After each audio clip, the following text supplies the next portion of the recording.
Hey guys, I'm Joe Klemczewski, founder of The Diet Doc, here with Dr. Kori Propst, and we're going to talk about how to get more energy in your life, how to feel better, be more enthusiastic as part of the Diet Doc Life Mastery podcast. And Kori has a list of 4,000 things that are going to help you improve that. Yeah, I'm going to list them all right now, really fast. I don't think it's that hard, guys, to find a bunch of ways to get more energy. Joe, this is a question that I get from my clients all the time. Like, how can I feel more energized and energetic? And you said enthusiastic, which is a whole, I mean, that's on the psychological side, but I don't think we can necessarily separate them. But number one, assess your sleep habits. We need to pay attention to sleep. Number two, nutrition. We need to pay attention to our nutrition. What are we eating? Assess our hydration. We just did a podcast on this the other day. Caffeine intake and the skillful use of that. Planning downtime and what I like to call in time. Going inward. We have plenty of podcasts too on meditation and mindfulness. Those would be good to go back and listen to. And then our relationships. There are many things we can do if we can jump in more fully to our relationships and the connections that we have. Are we exercising? And I want to key in on this one, Joe, because this has come up quite a few times among my clients where they've gotten into this mode of just exercising to lose weight. Like, it is so tightly connected to weight loss that when they go into the gym or they jump on their bike or they're going for a run or they're lifting weights, it's all about, is this helping me lose body fat? Am I getting leaner? Like, if I step on the scale after doing this, am I going to be lighter? And it totally saps the joy and that sense of enthusiasm and ambition from the movement itself. And so I think it's really important to assess the tone and the emotion that we're going into our exercise and our training sessions with, and to enjoy it purely for the movement that it is and the energy that it gives us. And how we're understanding that it's helping us in so many ways besides physique. Absolutely. Yeah. So another one too is, and this is something that I take really seriously, and I have a client right now who, when she asked me this question, we kind of went through her day. How is her day structured? She has an office job. She's sitting in a chair all day long, and she's wondering why she's just like, she, in the middle of the day, she's just like hunched over, feeling completely fatigued and drained. And I'm like, how often are you getting up throughout the day? Mm-hmm. I don't, to go to the bathroom every now and then. Okay, let's change that. So, she said she has a goal of getting increased exercise in general. But I thought, how about let's schedule every hour on the hour, you take 2 to 5 minutes. It doesn't have to be much, but get out of your chair and do 10 jumping jacks. Next hour, get out of your chair, do 10 squats. Next hour, get out of your chair and pick the furthest water fountain that you can find to go fill up your water bottle and come back. And I don't have any people say when I suggest something like that, oh, that sounds terrible. That sounds awful. Like, it's 10 squats. It's 10 jumping jacks. Yeah, maybe it depends on where you are in your office setting. Maybe you're in a little cube and everyone's going to be watching you. Hey, get everyone else involved. Set a timer and then everyone does the 10 jumping jacks together and make it super fun. I get that the whole social aspect can have an impact on whether we are going to even move in that direction or not. But you know what? Go to the bathroom and do them. If you got to keep it private, but there are ways. That's the point. And if you really want energy, then you'll find the ways.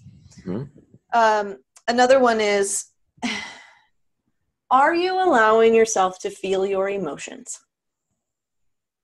Your energy is going to be in the toilet, and you are going to feel very fatigued and drained if all day long you are trying to shove emotion away and stuff it down and act like it doesn't exist, or numb yourself with things like, and this is part of the list, Joe, alcohol, drugs, caffeine included. We can way overdo caffeine and it'll have the opposite effect, right?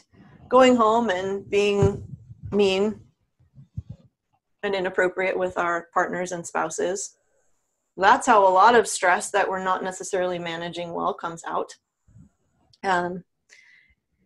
I do have stop smoking on here, and I don't think that a lot of the people who listen to us smoke, but 14% of people in the US still smoke. And it's not a matter of knowing whether or not that's healthy. It's been very well established that it is not. And yet 14% of us still do it. 14% of us, and a lot of those, a good amount of those people get some level of activity in their lives too. They know exercise is important, and yet they're still smoking. But then here's the final one, Joe, that I think is very relevant this day, this point in time, is to get off social media. Be more intentional and skillful about how we are using social media, why we're using it, and actually go get some eye contact with someone, even if it's over Zoom. Because we need that connection, and we've talked about this over and over again, but the happiest, most fulfilled people on the planet are those who have relationships in their lives and are part of communities. And what social media, what I have seen it do is, okay, yes, we are connected in bigger, broader ways, but we're not necessarily connecting in a more vulnerable, close type of way. The vulnerability goes away because all we're seeing is the superficial exterior, the things that people want us to see. And we get a very wrong impression of what's going on in people's lives. And we start comparing ourselves, and that's energy draining. So what do you think of all these things? Yeah, I promised that I wouldn't say anything until you were done with your list. So I've been stoically sitting here waiting. I know. I'm like, I was watching it. I'm waiting for your mouth to move. I was not gonna interrupt your flow, but it won't be a surprise that I immediately default to the physical elements first, and then move up toward the psychological. And you're exactly right. If I am low energy, I was talking to a client about this week. It's primarily going to be sleep. I mean, if you're not sleeping, you're just not going to feel your best. Then you're going to try and just physiologically, you're going to try and improve that with food, which doesn't help, certainly doesn't help your health goals. Right. We're going to try to improve that with sugar foods. Because that's what you crave. It's just a reflex. So I do. I mean, in times of my life, I know if I'm routinely getting 6 hours or less of sleep, just my days are going to suck. Like I'm just going to be listless in front of my computer. I'm not going to be ambitious. I'm not going to, be excited about work. There's nothing good in life when you're not getting enough sleep. Gosh, I so agree with you. This doesn't happen often, but I have been there just where you're talking about, where I've got the time, I've got the space, I've got the task, and I'm like, you just feel horrible. Yeah. I can't freaking focus. Yeah. And another thing, you nailed me to a T on several of these. Number one, it's going to be sleep, but sleep can be compromised by too much caffeine or too much late caffeine.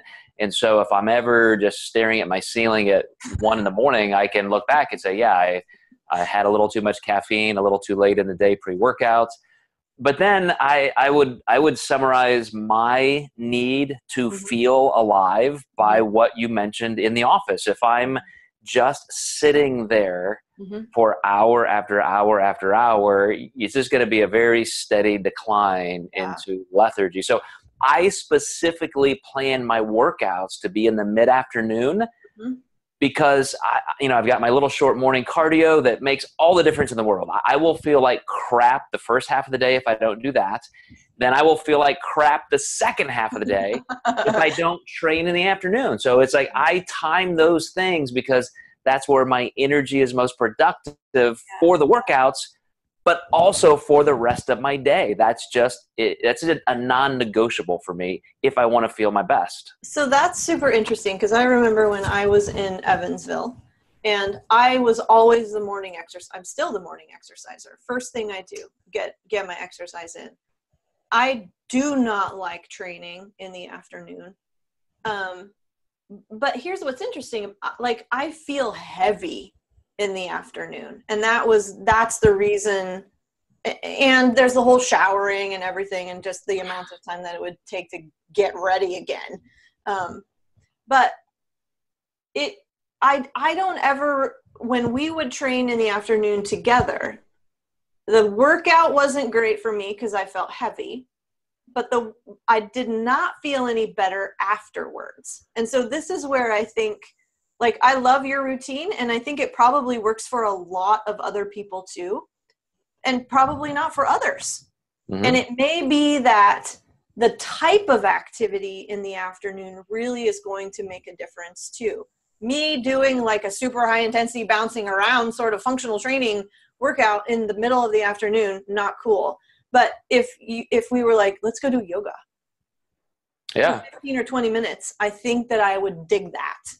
And so, here's another thing, because you ended on the psychological part of this, which I love, because I also understand if I'm doing the same thing for 6 or 8 hours at a time, there's just a finality point where you're no longer going to be sharp. You're no longer doing your best work.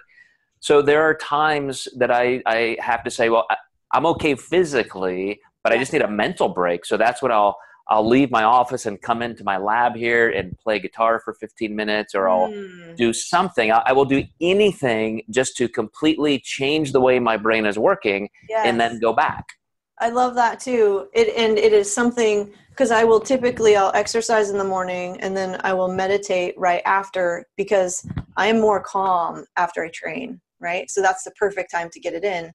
But in the afternoon also, like I said, yoga, because that's bringing the whole mental component into it and focus and precision.